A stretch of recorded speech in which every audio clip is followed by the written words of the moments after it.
तो आज का जो सेशन है दोस्तों काफ़ी मज़ेदार होने वाला है, क्योंकि आज का सेशन में मैं 2 शिफ्ट का प्रश्न कराऊंगा।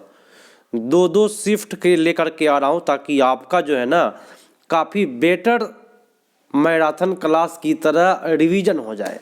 ठीक है, तो आप इसको मैराथन क्लास कर सकते हैं और रिवीजन वाली क्लास काफ़ी बेटर तरीका से बताऊंगा पहले की तुलना में, और बेटर भाई ट्रिक से और समझा करके। तो आज का सेशन में 2 शिफ्ट है, 31 दिसंबर और 30 दिसंबर का। फिर अगले सेशन में आपको 29 और 28 का कराऊंगा। तो ऐसे 2-2 सेशन करके मैं आपको पूरा ख़त्म आपका रिवीजन करा दूंगा। तो आज का सेशन में मैं 31, 12 और 30 का मैथ पेडागोजी कराने वाला हूं, जो काफ़ी मज़ेदार होने वाला है। तो शुरू करते हैं आज के क्लास काफ़ी बेटर सेशन से। प्रथम क्वेश्चन 46 नंबर से पेडागोजी पूछता है, आप लोगों को पता है, निम्नलिखित में कौन सा डिन्स के सिद्धांत का नियम नहीं है। डिन्स ब्लॉक के बारे में मैंने एक स्पेशल वीडियो बनाया है, आप लोग देखे होइएगा इसको। रचनात्मकता तो है, गतिक नियम है, मैंने दोस्तों परिवर्तनशीलता का भी नियम है, लेकिन यहाँ पे उत्क्रमणीयता एवं प्रत्यावर्ती का नियम हमारे डिन्स साहब ने नहीं दिए हैं, इसलिए आपका उत्तर जो हो जाएगा सी हो जाएगा, क्योंकि नेगेटिव क्वेश्चन था। अगला है कि पियाजे के अनुसार संख्या बच्चे द्वारा वस्तुओं के बीच बनाए गए 2 प्रकार के संबंधों का संश्लेषण है, वे क्या है दोस्तों बताइए फटाफट। देखिए, संख्या और वस्तु के बीच 2 प्रकार का संबंध का संश्लेषण है। तो संख्या और वस्तु को क्या करते हैं, देखिए वस्तु को क्या करते हैं, गिनने का काम करते हैं, जिसको बोलेंगे क्रम और पदानुक्रम समावेशन, दोनों सबसे बेटर जाएगा। यहाँ पे प्रत्यावर्ती आपका गलत जा रहा है, ठीक है। तो सबसे बेटर जो जाएगा आपका उत्तर क्रम एवं पदानुक्रम समावेशन जो है वह संख्या बच्चे के द्वारा वस्तुओं के बीच बनाए गए 2 प्रकार का संबंध है, ठीक है। आपका उत्तर हो जाएगा क्रम और पदानुक्रम समावेशन। अगला है कि बहुधा छात्र दशमलव संख्या की तुलना करने में त्रुटि करते हैं। माने बहुत सारे छात्र जो है वह दशमलव की संख्या की जब तुलना करते हैं तो त्रुटि करते हैं। जैसे कि देखिएगा, उदाहरण दिया हुआ है कि 0.50 और 0.5 से बड़ा है। देखिए दोनों बराबर ही हैं, क्योंकि दशमलव के बाद कितना भी 0 डाल दीजिए उसका मान सेम ही रहता है। तो दोनों बराबर ही हैं, लेकिन बच्चा बोला क्या कि ई बड़ा है ई छोटा है। यह बताता है कि इस त्रुटि का सर्वाधिक संभावित कारण क्या हो सकता है, बताइए। आप एक टीचर बनने जा रहे हैं, क्या कारण हो सकता है जिसके कारण बच्चा जो है वह एक को बड़ा बता रहा है एक को छोटा बता रहा है, जबकि दोनों बराबर है। तो पूर्ण संख्याओं के तथ्यों को दशमलव संख्याओं में अति सामान्यीकरण जो है ये सबसे बेटर होगा, क्योंकि यहाँ पे तुलना करने वाली बात है, वो भी कमी वाली बात हो रही है, तो ये आपका गलत जा रहा है। और यहाँ भी कमी वाली बात हो रही है, लापरवाही नहीं है, ऐसा कोई बात नहीं है कि बच्चा लापरवाही होता है। सबसे बेटर आपका उत्तर ए हो जाएगा। जिन लोगों ने ए किया उन सभी का सही जाते हुए अगला प्रश्न है कि वर्ष 2021 में शिक्षा मंत्रालय द्वारा निम्नलिखित में कौन सी राष्ट्रीय पहल सुनिश्चित करने के लिए की गई देश का प्रत्येक बच्चा मूलभूत साक्षरता संख्यात्मक प्राप्त कर सके। मैंने दोस्तों एक बात बताई थी कि कभी भी आए लिटरेसी या न्यूमरेसी, देखिए अंग्रेजी में पूछेगा, यहाँ पे मूलभूत साक्षरता एवं संख्यात्मक ज्ञान को अंग्रेजी में बोलता है लिटरेसी एंड न्यूमरेसी। और लिटरेसी एवं न्यूमरेसी जो होता है वह निपुण भारत के अंतर्गत आता है, जिसमें जो होता है क्लास 1 से लेकर के 3 तक के बच्चा को संख्यात्मक ज्ञान प्राप्त हो जाना चाहिए। कब तक, तो 2026 तक प्राप्त हो जाना चाहिए। एक क्वेश्चन पूछा हुआ था, तो कभी भी आएगा मूलभूत साक्षरता एवं संख्यात्मक ज्ञान, तो निपुण भारत आप आराम से करके आइए, कभी भी गलती आप नहीं करेंगे, ठीक है। अगला प्रश्न है कि निम्नलिखित में कौन सा कथन महत्वाकांक्षी मूल्यांकन के लिए सत्य है। महत्वाकांक्षी मूल्यांकन के लिए सही बताना है तो इसमें सम्मिलित है कि एक बच्चा अन्य बच्चों से कार्य आकलन करता है, उनसे प्रतिपुष्टि देता है। तो महत्वाकांक्षी मूल्यांकन नहीं, समकक्षी मूल्यांकन। मेरी बात ध्यान से सुनिएगा, क्वेश्चन बोला क्या, समकक्षी मूल्यांकन। समकक्षी मूल्यांकन माने आपका दोस्त, क्या आपका दोस्त क्या है, समकक्षी है, वो भी सीटेट की तैयारियां कर रहा है और आप भी कर रहे हैं। सुनिएगा ध्यान से, तब आएंगे आंसर पा जाइए आप लोग खुद। आपका दोस्त भी सीटेट की तैयारियां कर रहे हैं, आप भी कर रहे हैं। सुनिएगा क्या हुआ कि आप दोनों आदमी सेट मारे। सेट मारने के बाद आप क्या किए, सेट को बदल दिए कि आप तुम मेरा चेक करो, मैं तुम्हारा चेक करूंगा। तो इसी को कहते हैं क्या, समकक्षी मूल्यांकन। और ये क्या होता है, इसमें सम्मिलित है कि एक बच्चा अन्य बच्चों के कार्य का आकलन करता है। मतलब कि एक बच्चा दूसरे बच्चा का आकलन करता है और उसको प्रतिपुष्टि देता है, बताता है कि तुम्हारा इतना नंबर आया, और वो बताएगा तुमको तुम्हारा इतना नंबर आया। तो इसी को कहते हैं समकक्षी मूल्यांकन। सबसे बेटर आपका उत्तर ए पर जाएगा। कोई परेशानी हो तो आप लोग कमेंट जरूर करें। क्या करता है क्वेश्चन, क्या कि त्रिभुज के कोण का योग, त्रिभुज के आंतरिक कोणों का योग दिया हुआ है यहाँ पे 180 डिग्री का परिचय कराने के लिए शिक्षक ने विभिन्न प्रकार के त्रिभुजों के छोटे छोटे कटआउट विद्यार्थियों को प्रदान किए। अच्छी बात है। विद्यार्थियों को प्रत्येक दिए हुए त्रिभुज के आंतरिक कोणों को माप के लिए कहा। अच्छी बात है। क्रियाकलाप के समापन के बाद इस छात्र में क्या होगा ये बताना है। अब इस छात्र निष्कर्ष पर पहुंचे कि दिए गए सभी त्रिभुज के आंतरिक कोणों का योग 180 डिग्री होता है। अच्छी बात है। चाहे वह कैसा भी दिख रहा हो, यह क्रियाकलाप किसका उदाहरण है, बताएं। कोई भी त्रिभुज है, सभी का आंतरिक कोण का योग 180 डिग्री होता है। टीचर ने सबसे पहले क्या बताया, मेरी बात ध्यान से सुन लीजिए, तब आप लोग ध्यान, आपका जवाब कभी भी गलती नहीं जाएगा। पकड़ने का ट्रिक मैं बता देता हूँ। पहले टीचर ने उसको कट आउट दिखाया, त्रिभुज का कट करके बताया, और लास्ट में निष्कर्ष पर पहुंच गया। तो पहले तो उदाहरण दिया और पता चला कि योग जो होता है 180 डिग्री होता है। मेरे तो लास्ट में नियम निकल गया कि त्रिभुज का जो भी त्रिभुज है आंतरिक कोणों का योग कितना होगा, 180 डिग्री होगा तो होगा। ठीक है, तो इसको कहेंगे आगमनात्मक विधि, क्योंकि लास्ट में फिक्स हो गया। और फिक्स बोले तो क्या, नियम। अगला प्रश्न है, और ये देख लीजिए, काफ़ी लॉन्ग क्वेश्चन दिया हुआ है, देख लीजिए आप लोग। तो इस क्वेश्चन का आंसर आप लोग बताने का कोशिश करें। सबसे पहले तो क्वेश्चन को देख ले, एक बार आप लोग खुद से क्वेश्चन को पढ़ ले।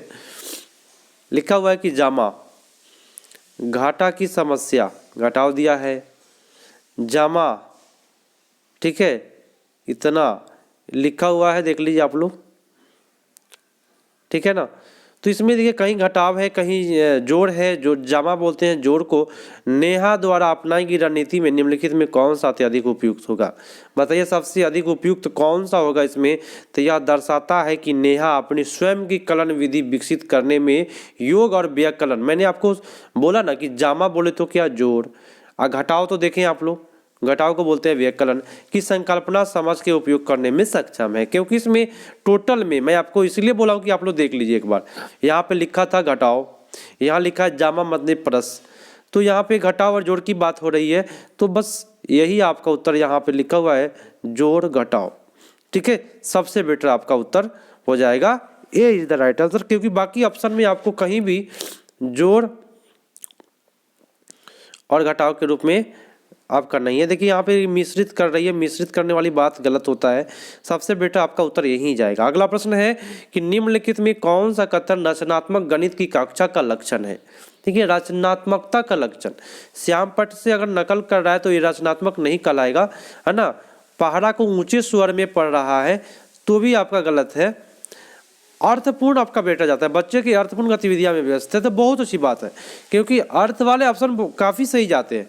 अध्यापक दी गई समस्या को अध्यापक वाला ऑप्शन भी नहीं करना है, बाल केंद्रित ऑप्शन मारना है। अगला प्रश्न है कि निम्नलिखित में कौन सा क्रियाकलाप कक्षा 3 के छात्रों में समस्या समाधान की प्रतिभा को विकसित करेगा। देखिए समस्या समाधान को प्रतिभा को विकसित करेगा, तो दोस्तों समस्या समाधान के लिए सबसे बेटर है वो बताना है। एक वर्ग पहेली जिसमें मूल शब्दों जैसे सम संख्या, विषम संख्या, अभाज्य संख्या आदि के संकेत दिए गए हो। एक क्रियाकलाप जिसमें विद्यार्थी समूह में कार्य कर रहे हैं और 2 अंकों के गुणन के विभिन्न आयामों को खोज रहे हैं। यहाँ क्या बोला, समस्या समाधान की प्रतिभा। समस्या समाधान करने के लिए आपको खोज करना पड़ेगा, तब ना समस्या का समाधान होगा। लेकिन इसमें कहीं भी खोज करने वाली बात नहीं हो रही थी, इसलिए आपका ये गलत है। समस्या समाधान का खोज वाला बोला क्या कि एक क्रियाकलाप जिसमें विद्यार्थी समूह में कार्य कर रहे हैं और 2 अंकीय अंकों के गुणन के विभिन्न आयाम को खोज रहा है। तो यही ना समस्या, जब खोज रहा है तो समस्या का समाधान कर रहा है। ठीक है, तो सबसे बेटर आपका उत्तर ये बी पर जा रहा है। ठीक है, यहाँ कलन विधि है या अंतः कक्षा प्रश्नोत्तरी। ठीक है, सबसे बेटर आपका उत्तर बी पर जाएगा। समस्या का समाधान के लिए खोज कर रहा है तो अच्छी बात है। अगला प्रश्न देखिएगा, काफी मजेदार है दोस्तों कि गणित के एक अच्छे प्रश्न के लिए निम्नलिखित में कौन सा अभिष्ट लक्षण है। अच्छा प्रश्न कब होगा? काफी मजेदार सेशन है दोस्तों। देखिए, अभिष्ट लक्षण क्या होगा? तो प्रश्न में तथ्य एवं कार्यविधि के स्मरण एवं प्रकृति से अधिक अपेक्षित होना चाहिए। दोस्तों प्रकृति से जोड़ना बोले तो क्या, वास्तविक जीवन से जोड़ना। कभी भी प्रकृति की बात करें बोले तो क्या, आपके वास्तविक जीवन की बात कर रहा है, तो सबसे बेटर तो यही मानता है सीटेट, प्रकृति जीवन या वास्तविक जीवन वाली बात। यहाँ लेकिन बंद सीधे वाला प्रश्न आपका हमेशा गलत होता है दोस्तों। बंद सीधे वाला प्रश्न पूछेगा तब ना जवाब देंगे, तो ये आपका उत्तर गलत हो गया। सबसे बेटर आपका उत्तर ए ही करिए, कोई दिक्कत नहीं है, क्योंकि यहाँ प्रकृति से अधिक अपेक्षित होना चाहिए, माने वास्तविक जीवन से अधिक जुड़ा होना चाहिए, ये सबसे बेटर माना जाता है। आगे भी ऑप्शन आप लोग दिखा देते हैं आप लोगों को। यहाँ पे रहित बोल रहा है क्या, संदर्भात्मक स्थितियों में रहित होना, आपका रहित वर्ड गलत होता है। नहीं, रहित माने क्या, नहीं पाठ्यपुस्तक की बात, तो सबसे बेटर आपका वही गया है। सबसे बेटर आप लोग जवाब दे रहे थे, चलिए अच्छी बात है। अगला प्रश्न है दोस्तों, फटाफट कराएंगे कम समय में। प्राथमिक स्तर पर बच्चे के गणित आकृति के दिखावट के आधार पर, कभी भी कहेगा ना दिखावट के आधार पर, तो आप क्या करिएगा, स्तर 0 करके आइएगा। स्तर 0 बोलते हैं इसको, दिखावट के आधार पर। तो स्तर 0 को बोलते हैं चाक्षुषीकरण। क्या कहते हैं, चाक्षुषीकरण। चाक्षुषीकरण का एक और नाम है दृश्यकरण। आप लोग याद रखिए, मैं सभी नाम बता दिया। चाक्षुषीकरण, दृश्यकरण, मानसिक चित्रण, 3 नाम है उसका। अगर आप तीनों नाम याद रखते हैं तो कभी भी आप गलती करके नहीं आइएगा। ये डेफिनेट रूप से मैं आपको बता दूं 100% आपका ये नाम चेंज करते रहता है। तो दिखावट के आधार पर कभी भी बोलेगा तो मैं आपको बता देता हूं 3 आंसर। एक तो दृश्यकरण, दूसरा चाक्षुषीकरण, तीसरा मानसिक चित्रण। ठीक है, 100% इसमें पलटफेर करते रहता है। आपका उत्तर 2 हो जाएगा।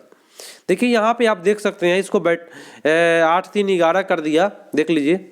इसको हासिल का जोड़ नहीं आ रहा है। जब किसी बच्चा को हासिल का जोड़ नहीं आए तो मैंने आपको ट्रिक बताया था कि पूर्ण समूहीकरण करके आप लोग आ जाइएगा। तो यहाँ पे लिखा हुआ है, जब पूर्ण समूहीकरण कहीं भी नहीं रहे तो आपका एक ही उपाय है कि डिंस ब्लॉक का उपयोग करके स्थानीय मान की अवधारणा को सुदृढ़ करेंगे। लेकिन इसका उत्तर जो है, मैंने दोस्तों सुन लीजिए एक और चीज कि ये बच्चा जो है ये तो पूर्ण समूहीकरण का भी आंसर जा रहा है। दूसरी बात सुन लीजिए, दूसरी बात क्या कि इसको बैठाने नहीं आया। 253 बैठाया कैसे है, 1 3 8 अलग किया है। देखिए 8 अलग है कि नहीं अलग है, तो ये बैठाने भी नहीं आ रहा है। जिसको बैठाने नहीं आए जोड़ में तो वह स्थानीय मान जाता है। तो यहाँ आपका उत्तर हो जाएगा स्थानीय मान। अगर पूर्ण समूहीकरण होता तो भी होता आपका आंसर पूर्ण समूहीकरण स्थानीय मान दोनों साथ में देता है। ठीक है, तो आपका उत्तर सी पर चला गया। अगला है सुनिएगा, क्योंकि देखिए ये रिवीजन क्लास और मैराथन क्लास दोनों है, क्योंकि 2 शिफ्ट के एक साथ में करा रहा हूँ ताकि आपके एग्जाम के पहले खत्म ही करा दूँ। क्वेश्चन क्या कहता है कि प्राइमरी गणित की अध्यापिका विद्यार्थियों को रूलर बोले तो क्या, पैमाना। मैंने दोस्तों रूलर मतलब होता है पैमाना। देखिए एक टीचर है, मेरी बात ध्यान सुनिएगा, आप एक टीचर बनने जा रहे हैं, आप अपने बच्चों को बोले कि रूलर निकालो, बच्चा समझा राजा रानी निकालेंगे। रूलर मतलब होता है शासक, और शासक मतलब क्या, राजा और रानी। क्या, तो आप बोले कि रूलर निकालो, बच्चा निकाल, सोचा कि भाई क्या निकालने के लिए सर जी कह रहे हैं, राजा रानी निकालने के लिए बोल रहे हैं, है ना। तो ऐसे शब्द के लिए आप एक टीचर है तो उसका अर्थ जरूर बताइए कि यह निकालो, रूलर मतलब यह।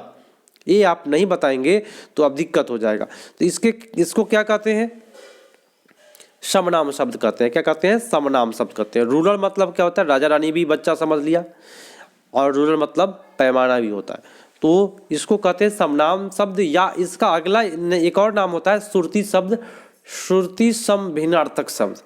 तो आपका उत्तर जो हो जाएगा वो बी पर जाएगा। अगला प्रश्न है कि कौन सा 2 संख्याओं को विभाजित करने पर भागफल 4 होगा। देखिए कौन सी 2 संख्या, भाई कोई भी दुनिया में कोई भी ऐसा संख्या, बहुत सारा संख्या है जिसका भागफल 4 आता है, बात समझे कि नहीं। तो इसका उत्तर तो काफी अनेक हो जाएगा। तो क्या हो जाएगा, मुक्त सीधे वाला प्रश्न एवं, और मुक्त सीधे वाला क्या होता है, अपसारी चिंतन को बढ़ावा देता है। ठीक है ना, तो सबसे बेटर आपका उत्तर जो जा रहा है वह बी पर जा रहा है।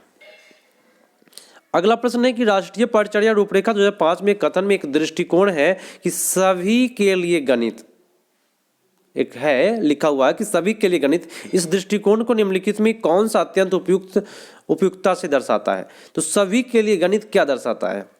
गणित में जेंडर पक्षपात से मुक्त होना चाहिए दोस्तों, ऐसा कोई बात नहीं है मुक्त होना। गणित शिक्षण अधिगम लिंग जाति कौशल के आधार पर भेदभाव से मुक्त होना चाहिए, अच्छी बात है। मेरे दोस्तों सुन लीजिए, इसमें सभी ऑप्शन लगभग सही है, लेकिन सारे ऑप्शन आपका ऑप्शन नंबर बी में है। लिखा हुआ है क्या कि गणित शिक्षण अधिगम लिंग जाति कौशल आधार भेदभाव से मुक्त होता है। ये जरूरी नहीं है कि आप इस जाति के हैं तो ज़्यादा आप मैथ जानेंगे और ये जाति वाला मैथ कम जानेगा। तो ये सब क्या होता है, गणित से मुक्त होता है। कोई भी जाति हो, धनिक हो, गरीब हो, अमीर हो, सब ये सब मुक्त होता है, कोई माने मतलब नहीं रखता है गणित। आपका उत्तर बी पर जाएगा। अगला शिफ्ट मैंने आपको बोला कि 2 शिफ्ट का पेपर मैं कराऊंगा। 30 जनवरी का पेपर, 30 दिसंबर का पेपर है, तो चलिए कर लेते हैं इसको भी, है ना। 2 शिफ्ट का पेपर एक साथ। मेरे दोस्तों अगला प्रश्न आपकी स्क्रीन पर मौजूद है, जवाब दीजिए आप लोग। चलिए अगला क्वेश्चन आपकी स्क्रीन पर मौजूद हो गया है और क्वेश्चन क्या कहता है सुन लीजिए एक बार फिर से। चलिए हाँ, कह रहा है कि स्थानीय मानकी संकल्पना। स्थानीय मानकी संकल्पना शिक्षण के अध्यापक कक्षा में भिन्न भिन्न प्रकार की सामग्री लाता है, जिसे गेंद तारा, डिंस ब्लॉक, 1 रुपया, 10 रुपया और 100 रुपया के नकली नोट मुद्रा, है ना। मेरे स्कूल में TLA में आया है। तो उपयुक्त स्थिति में अध्यापक डिंस ब्लॉक के सिद्धांत के नियम का श्रेय ले रहा है। किसका श्रेय ले रहा है दोस्तों, मैं आपको बता दूं, ये सब डिंस ब्लॉक साहब का गतिक नियम नहीं आता है। डिंस ब्लॉक का ये बोधात्मक परिवर्तन नियम के अंतर्गत ही आता है। बोध का ज्ञान कराता है 1 रुपया, 10 रुपया, 100 रुपये के नकली नोट से और गेंद तारा से। ये सब क्या होता है, तो बोधात्मक ज्ञान होता है, उसका बोध का पता चलता है। ठीक है, सबसे बेटर आपका उत्तर सी पर जाएगा।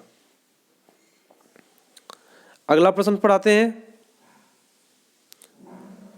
क्वेश्चन है सुनिएगा कि त्रुटियां गणित की एक महत्वपूर्ण भूमिका निभाती है, यह वाक्य क्या है? सही बात है, सही है, क्योंकि गलत वाली बात हटा लीजिए आप लोग पहले। सही है 2 जगह। सही है क्योंकि शिक्षक को यह समझने में मदद मिलता है कि बच्चे ने गणितीय अवधारणा का निर्माण कैसे किया है। त्रुटि एक बच्चा कर रहा है तो शिक्षक समझेगा कि कहाँ पे गलतियाँ किया है, कहाँ पे अवधारणा का निर्माण कैसे किया है। लेकिन सही है क्योंकि त्रुटियाँ कम बुद्धि लब्धि वाली बात है, तो कम बुद्धि लब्धि गलत नहीं, गलत बात बोल दिया। सबसे बेटर तो आपका उत्तर बी पर जाएगा ना। तो जिन लोगों ने बी किया उन सभी का सही जा रहा है। अगला प्रश्न आपकी स्क्रीन पर है। क्वेश्चन क्या कहता है कि छात्रों को जब 2 भिन्न का योग करने के लिए कहा जाता है तब बहुधा माने बहुत सारे इस साधारण त्रुटि का सामना करना पड़ता है। वे अंश और हर में हर को जोड़ देते हैं। देखिए बहुत सारे छात्र क्या करते हैं, जब भिन्न पढ़ाने जाइएगा तो अंश और हर को जोड़ देगा, क्योंकि ऊपर नीचा होता है और तो जीवन में पढ़ा है ऊपर नीचा वाले को जोड़ना है, घटाना है। तो हर में, और इस भ्रांति का संभावित कारण क्या हो सकता है? माने अंश को जोड़ दिया, हर को जोड़ दिया, जैसे कि ऐसे, माने 5/8 ऐसे जोड़ दिया, सामने सामने जोड़ दिया। तो ये त्रुटि होने का क्या कारण है आप लोग बताएं। अध्यापक की संकल्पना समाज में कमी है क्या? टीचर को नहीं आता है क्या? बच्चा ध्यान नहीं दिया? ऐसी कोई बात नहीं कि बच्चा ध्यान नहीं देगा, ऐसा कोई बात नहीं कि सब बच्चा ध्यान नहीं देगा। तो योग सिखाने के तथ्यों को सामान्यीकरण पहलू पर लागू करना। तो सामान्यीकरण वाली बात जो आती है ना, वो काफ़ी बेटर हो जाता है, क्योंकि बच्चों को पूरा सामान्यीकरण से बता रहा है। ठीक है, और यहाँ पे नहीं वाली बात हो रहा है। तो सबसे बेटर जो आपका उत्तर है वह सी हो जाएगा। मैंने आपको एक ट्रिक बताया था, जो ट्रिक यहाँ पे लागू होता है और हमेशा लागू होगा मेरा ट्रिक, कभी भी आप भूलिएगा नहीं। कभी भी आपको आंकड़ा देगा ना, आंकड़ों का संग्रह करने के लिए सर्वेक्षण आएगा ही आएगा, चाहे जो हो जाए। सर्वेक्षण प्रबंधन 2 चीज़ आता है, आंकड़ा के लिए 2 चीज़, सर्वेक्षण और प्रबंधन 2 चीज़ आता है। तो आप लोग सर्वेक्षण प्रबंधन करके आइएगा, कोई दिक्कत नहीं ना है। अगला प्रश्न है कि प्राथमिक स्तर पर छात्रों को गणित की क्रियाकलाप में व्यस्त रखना बहुत तरीकों से सहायता हो सकता है, जैसे कि देखिए यहाँ पे कूट है और कूट के जवाब, पहले कूट को देखिए कि कितना उत्तर सही करना है। लगभग 2 उत्तर सही करना है और 2 उत्तर में आप लोग बताइए इसमें से कौन कौन सही है। छात्रों को अमूर्त अवधारणा का अन्वेषण करने और परिकल्पना रणनीति को सीखने का अवसर प्रदान करना, अच्छी बात है। समय सारणी में दिए गए कलांश का उपयोग करने में सहायता करना, समय सारणी में खाली कलांश का उपयोग करने में सहायता करना, ये अच्छा नहीं है, समय सारणी से संबंधित हो गया। छात्रों को गणित की समझ विवेचन को गहन करने में सहायता करना, अगर बच्चा कोई विवेचन करे उसके गहन करने में आप सहायता कर रहे हैं तो अच्छी बात है। समय सारणी में आप सहायता नहीं करिए, ये नहीं कि बच्चा नहीं बना पा रहा है तो उसको अधिक समय दे देंगे, तो समय सारणी में सहायता नहीं करना है, ठीक है। तो आपका ए और सी सही चला गया। और ये देख लीजिए, संकलित आकलन के लिए उपकरण का काज होता है, तो सबसे बेटर आपका दो ही सही करना है, तो आपका ए और सी आपका सबसे बेटर जा रहा है यहाँ पे। अगला प्रश्न है, सुनिएगा। क्वेश्चन क्या कहता है कि ज्यामिति को गणित का एक महत्वपूर्ण क्षेत्र माना जाता है, अच्छी बात है, और प्राथमिक गणित का एक अभिन्न भाग होना चाहिए गणित। तो ऐसा इसलिए है क्योंकि सभी छात्र गणित में अच्छे अंक प्राप्त करते हैं, क्योंकि यह समझने में सरल है, इतना भी जरूरी सरल नहीं है गणित, ठीक है। तो भी ये गलत बात होगी। ज्यामिति गतिविधि उन्मुख है और खेलने का समय देती है, वाह। ऐसे ऑप्शन को तो गोली मार देना है भाई, पहली बात मैं बता रहा हूँ आपको। कई प्रसिद्ध गणितज्ञ ज्यामिति के विकास में सहयोग दिया है, तो इससे कोई मतलब नहीं है। ज्यामिति के अनुभव दैनिक जीवन अधिगम से गणितीय विचारों और धारणाओं से अधिगम को दृश्यकरण में सहायता करता है, सबसे बेटर आपका उत्तर 4 हो जाएगा, ठीक है। जिन लोगों ने 4 किया उनका सही जा रहा है। अगला प्रश्न है, सबसे पहले तो आप प्रश्नों को देख लीजिए कि क्या कह रहा है और आगे क्या करना है, ठीक है। यहाँ पे देख लीजिए, यहाँ पे जोड़ वाली बात हो रही है, यहाँ पे अलग प्रकार का ही जोड़ है और यहाँ भी अलग प्रकार का जोड़ है दोस्तों। सब में 23 और 46 जोड़ना है, एक अलग विधि, ये अलग विधि, ये अलग विधि। तो बता दीजिए कि आपका उत्तर कौन सा सही जाएगा। अब आते हैं उत्तर पर कि शैक्षणिक गतिविधियों में निम्नलिखित में कौन सा अत्यंत उपयुक्त है। तो यह केवल वाली बात हो गया, संरचना वाली बात गलत हो गया। वह अपने छात्रों को गणित प्रश्नों को हल करने के लिए विविध उपागम का उपयोग कर रही है, बहुत अच्छी बात है। विविध उपागम का उपयोग कर रही है वो टीचर। एक सेकेंड दोस्तों, क्योंकि कई विधियाँ था, देखिए विविध उपागम का प्रस्तुत कर रही है, देख लीजिए आप लोग फिर से देखिए। एक उपागम यहाँ है, एक उपागम यहाँ है, एक उपागम यहाँ है, और सबका प्रश्न एक ही है, तो अलग अलग उपागम का प्रयोग कर रही है। तो ये आपका सबसे बेटर तो उत्तर आपका यही होगा ना, ठीक है। छात्रों को कोई भ्रमित करेगा का टीचर? नहीं दोस्तों। व्यर्थ कर रही है? नहीं दोस्तों। समय व्यर्थ कर रही है? नहीं, ऐसी कोई बात नहीं है टीचर आपका समय बर्बाद करे, ठीक है। आपका उत्तर हो जाएगा 20 राइट आंसर।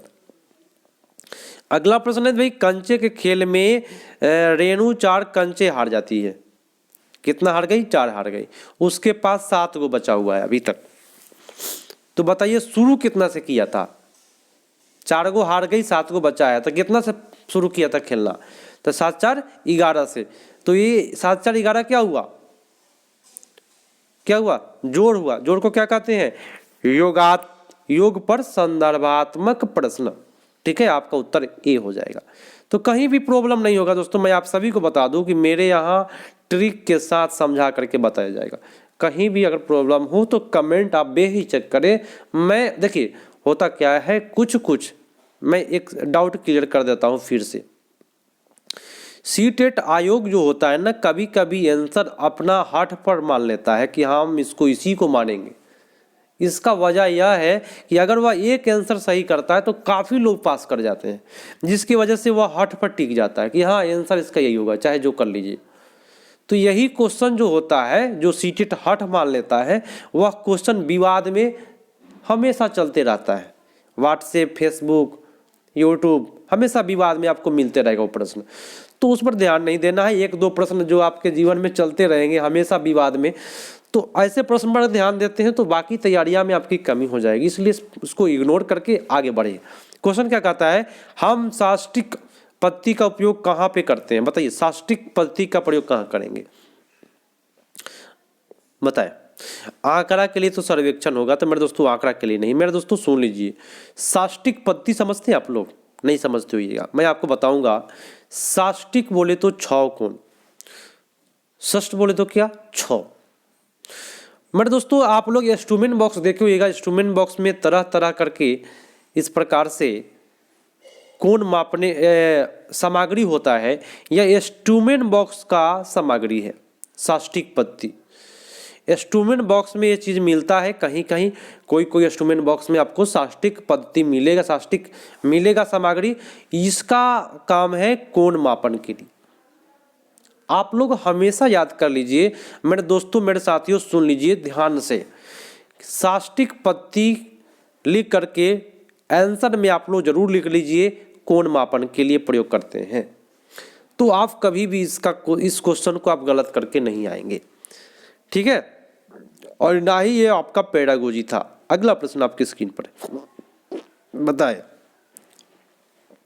कक्षा 1 और 2 में राष्ट्रीय परिचर्या 2005 में दृष्टि है कि गणित शिक्षण अधिगम के लिए निम्नलिखित में कौन सा सही है। मेरे दोस्तों मैं आप सभी को बता दूं कि रटंत विद्या पर जोर देने वाली बात जो होती है वह हमेशा गलत होती है। तो आपका एक ऑप्शन को आप गोली मार दिए। अगला ऑप्शन पर आते हैं कि कक्षा 1-2 में केवल मौखिक प्रश्नों को हल कराया जाए। तो भाई मौखिक केवल कराएंगे तो भाई लिखित तो गलत हो गया, ठीक है। गणित के अन्य विषयों जैसे भाषा, कला, पर्यावरण अध्ययन आदि के साथ समाकलित करना चाहिए। इससे बेटर क्या होगा? गणित के प्रश्न में भाषा, कला, पर्यावरण सभी को समाहित कर दीजिए, तो इससे बेटर हो ही नहीं सकता है। तो गणित में 4 चांद लग जाएगा दोस्तों, तो ये आपका उत्तर सी हो जाएगा, ठीक है। 1-2 में क्या गणित नहीं पढ़ाया जाना चाहिए? भाई ऐसा तो टीचर नहीं है कि एक पहला दूसरा में गणित नहीं पढ़ाए। तो आपका उत्तर सबसे बेटर आपका यही है, सी है। आप आसानी से करके आए, कोई दिक्कत नहीं होगी। अगला प्रश्न है, रचनावादी कक्षा में दशमलव के गुणन का परिचय देने के लिए निम्नलिखित में अत्यधिक उपयुक्त कौन सा है? रचनावादी कक्षा में सबसे उपयुक्त क्या है? तो दशमलव को प्रदर्शित करने के लिए ग्राफ का उपयोग करना और उसके बाद दशमलव के गुणन को परिचय करना। देखिए रचनावादी कक्षा है तो ग्राफ का उपयोग करेंगे तो बच्चा ज़्यादा समझेगा। कोई भी सामग्री का प्रयोग करते हैं तो ज़्यादा समझता है। दशमलव भिन्न के परिवर्तन पर देखिए, भिन्न वाली बात तो भाई सबसे पहले बात हटा लीजिए, क्योंकि 1 to 5 में होता ही नहीं है। होता है लेकिन भाई कागज मोड़ करके पढ़ाया जाता है, कट आउट दिखा करके पढ़ाया जाता है, तो ये बात गलत हो गई। दशमलव को पूर्ण संख्या में परिवर्तित करना फिर गुना करना, तो सबसे बेटर मेरे दोस्तों ग्राफ पेपर पर ही सबसे बेटर आप दशमलव के गुणन को परिचय देंगे तो बच्चा अत्यधिक समझेगा, अत्यधिक उपयुक्त हो गया। कलन विधि आपका गलत होता है, पूर्ण संख्या आपका गलत हुआ। मेरे दोस्तों आपका सबसे बेटर उत्तर ये। और आप सभी से अगले प्रश्न पर आते हैं। इसके प्रश्नों को कराने के पहले मैं आप सभी से एक बातें करना चाहूँगा, थोड़ा सा बात सुन लीजिए कि आप लोग जा रहे हैं सीटेट का एग्जाम देने। मेरी बात ध्यान से सुनिएगा, सीटेट एग्जाम देने जा रहे हैं। मेरे चैनल से काफ़ी लोग पढ़ाई कर रहे हैं और काफ़ी लोग का स्तर बेटर गया है, और काफ़ी लोग को मैं देखता हूँ जैसे कि इसमें इतने स्टूडेंट हैं जो रेगुलर आते हैं, मेरा वीडियो के लिए इंतज़ार करते हैं। और मैं उनका नाम पर्सनल नहीं लेना चाहूँगा, क्योंकि अगर किसी का नाम ले लेता हूँ तो होता क्या कि सर मेरा नाम नहीं लिए, इसलिए मैं नाम नहीं ले पाता हूँ। काफ़ी लोग हैं जो रेगुलर दिखाई देते हैं, मैं कमेंट को देखते रहता हूँ। तो मैं उन सभी से रिक्वेस्ट करता हूँ कि आप लोग सीटेट एग्ज़ाम देने जा रहे हैं, आप लोग मेरे तरफ से पूरा आशीर्वाद है, और मैं ईश्वर और गॉड से प्रार्थना करूंगा कि आप लोग अच्छा प्रदर्शन करें। एक ही रिक्वेस्ट है दोस्तों कि आप लोग जब भी सीटेट पास कर जाए ना, तो व्हाट्सएप ग्रुप है मेरा, नंबर मैं आपको दे दूंगा। उस ग्रुप पर आप लोग अपना एक रोल नंबर लिख करके, रोल नंबर फ़ोटो ज़रूर दीजिएगा, ताकि आपका यहाँ पे लगाया जाए फ़ोटो कि भाई मेरे यहाँ से आप लोग पढ़ाई किए। तो बस यही रिक्वेस्ट है, क्योंकि आप लोग रेगुलर बने हुए हैं। हम देखते हैं काफ़ी लोग हैं रेगुलर, और उनको हम पर्सनल भी बोलेंगे कमेंट करके कि हाँ आप लोग और सीटेट पास कर गए, तो आप लोग फ़ोटो और रोल नंबर जरूर दीजिएगा, ठीक है। तो इतना आप लोग कम से कम मेरे लिए करें, ताकि आप लोग मेरे चैनल से पढ़े हैं। तो ये चैनल जब आगे बढ़ेगा तो आप लोग कहीं भी जाइएगा तो कहिएगा कि हाँ हम इस चैनल से पढ़े हुए हैं, तो कुछ मेरा भी फ़ायदा और आपका भी हो जाएगा दोस्तों। क्योंकि टीचर एक टीचर बनने जा रहे हैं, और ये आप एक टीचर दूसरे टीचर का सहयोग जरूर करता है, ठीक है। तो बस यही रिक्वेस्ट है आप लोगों से। आइए क्वेश्चन को करते हैं। क्वेश्चन में कहा कि प्रतिशतता की अवधारणा को पढ़ाते हुए कक्षा में त्योहारों के मौसम में बिक्री एवं छूट पर विचार विमर्श प्रारंभ किया गया। अच्छी बात है। तो कक्षा में इस प्रकार की चर्चा क्यों चल रही है? भाई जब त्यौहार आया तो भाई इतना % का छूट है, इतना % की छूट मिल रहा है, ठीक है। तो ये सब चर्चा कक्षा में क्यों करेंगे भाई, ये बात हमको बताइए, क्यों करेंगे? ताकि छात्रों में वाद विवाद कौशल को बढ़ाने में सहायता करे। वाद विवाद कौशल को बढ़ाएंगे, क्या फायदा होगा? छात्र एक दूसरे के विचार को सुनने में सहायता होती है एवं तर्क प्रस्तुत करते हैं एवं प्रोत्साहित करते हैं, जिसमें वह वाचन कौशल कला में बढ़ोतरी करे। क्या वाचन कौशल कला के लिए क्या चर्चा करते हैं कि छूट मिला है बोलने के लिए? नहीं दोस्तों, बोलना बोलना नहीं है, उससे फायदा क्या है ये बताना है आप लोग। तो मेरे दोस्तों देखिए, छूट वाली जब भी बात आती है, जैसे दिवाली में छूट मिलता है, धनतेरस में छूट मिलता है, तो छूट वाली बात इसलिए होता है ना, ताकि छात्रों में कक्षा में गणित के बाहरी दुनिया के गणित के संबंध बनाने में मदद मिले और जिससे उसकी संकल्पना समझने में बढ़ोतरी हो, और कहीं भी जाए ना तो बच्चा छूट जब मिले तो छूट का उसको लाभ हो। इसीलिए छूट का चर्चा कराया जाता है, ताकि कभी भी बच्चा कोई जाए तो छूट के अनुसार वह सामान ले तो उसको लाभ हो, ठीक है। तो सबसे बेटर आपका उत्तर जो जा रहा है वह डी जा रहा है। चलिए अगला प्रश्न है, सुनिएगा कि बच्चे गणित के चिंतन के आकलन के लिए निम्नलिखित में कौन सा अत्यंत उपयुक्त है? सबसे पहली बात चिंतन वाली बात करना है, चिंतन के आकलन करना है, माने वैसा प्रश्न बताइए जिसमें बच्चा काफी सोचे। तो इसमें क्या सोचेगा? सीधा गुना कर देगा। एक फल का कीमत इतना किलो है तो आप बताइए इतना में कितना खर्च लीजिएगा, इसमें क्या सोचेगा? जो है बना देगा। तो चिंतन आकलन करना है तो करेगा क्या? चिंतन आकलन के लिए कि 4.25 से 5 को 1 और 0 के बीच किसी संख्या को गुना किया जाए तो गुणनफल इतना से कम या अधिक होगा। तो इसमें बच्चा क्या करेगा? सोचेगा, चिंतन करेगा। तो मेरे दोस्तों यही आपका सबसे बेटर आपका उत्तर होगा, जिसमें बच्चा सोच रहा है। मानक कलन विधि ही गलत होता है, सबसे पहली बात हटा लीजिए उसको। सबसे बेटर सी पर गया है। अगला है कि इनमें कौन सी गणित गतिविधि एक शिक्षिका कक्षा 2 के बच्चों को एक अंकीय संख्या के व्यकलन माने घटाव पढ़ाने के लिए उपयोग कर सकती है? घटाव के लिए कौन सा उपयोग करेगा? ऑप्शन के अनुसार बताइएगा। तो 6 बिंदु बनाना, जिनमें 2 बिंदु को गोल बना देना। मेरी बात सुनिएगा ध्यान से।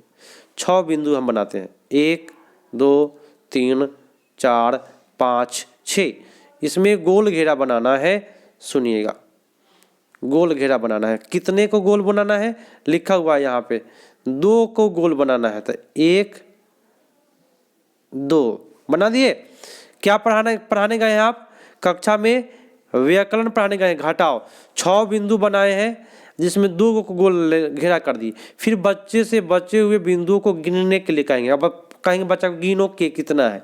यह गतिविधि उदाहरण हो देना, उदाहरण से दोहराना। देखिए बच्चा को गिनने के लिए बच्चा का 1 2 3 4 साढ़े 4 बच्चा इस प्रकार से बोलेगा।